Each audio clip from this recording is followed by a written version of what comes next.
2 மாதம் குழந்தைங்க வீட்டில் இருக்காங்க. என்ன ஸ்நாக்ஸ் டெய்லியும் செய்கிறது அப்படின்னு நினச்சிட்டு மண்டை பிச்சுக்காதுங்க. ஹெல்த்தியாக ஃப்ரெஞ்ச் ஃப்ரை இன்றைக்கி நம்ம செய்யலாம். கடையிலே இதே மாதிரி தான் செய்கிறாங்க. ஆனால் இந்த ஒரு உருளைக்கிழங்குக்கே ₹150 நம்மக்கிட்ட வாங்கிடுவாங்க. அதே மாதிரி அவங்க என்ன டேஸ்ட் மேக்கர் கலக்குறாங்கன்னு தெரியாது. நல்ல ஷேஃபாக இருக்கிற உருளைக்கிழங்கு தோல் சீவிட்டு ஒரு 10 நிமிஷம் வந்து பார்த்திங்கன்னா நல்லா கூலிங்கான வாட்டரில் ஊற வச்சிடணும்.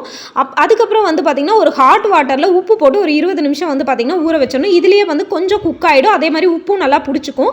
அதுக்கப்புறம் வந்து அந்த கோல்டு வாட்டர்லேருந்து உப்பு வாட்டரில் ஒரு 20 நிமிஷம் ஊறினதுக்கப்புறம் அதை எடுத்து வந்து அந்த தண்ணி எல்லாம் ட்ரை ஆகிறதுக்கு பேப்பர் இல்லாட்டி நல்லா கிளாத் வச்சு பரப்பி விட்டுருங்க. நான் பேப்பரில் போட்டேன். அதுக்கப்புறம் கொஞ்சம் கிளாத்லேயும் மாற்றிட்டு ட்ரை பண்ணிவிட்டு ஃபஸ்ட்டு வந்து ஃப்ரெஞ்ச் ஃப்ரை நல்லா ரோஸ்ட்டாக வரக்கு மொறுன்னு வரக்கு 2 தடவை வேக வைக்கணும். ஃபஸ்ட்டு வந்து பார்த்திங்கன்னா ஒரு மிதமான சூட்டில் வேக வச்சு எடுத்து வச்சிடணும். முதல்ல உருளைக்கிழங்கு எல்லாத்தையுமே மிதமான சூட்டில் வந்து வேக வச்சு எடுத்துடலாம். அடுத்து வந்து எண்ணெய் நல்லா காஞ்சதுக்கப்புறம் 2வது தடவை இந்த மாதிரி ஃப்ரை பண்ணும்போது மட்டும்தான் நம்மளுக்கு நல்லா அந்த மொறுன்னு கிறிஸ்பியாக வந்து கிடைக்கும். நம்ம வந்து காரத்துக்கு வந்து உப்பு மிளகாத்தூள் போட்டு கொடுத்தாலே போதும், குழந்தைங்க நல்லா விரும்பி சாப்பிடுவாங்க.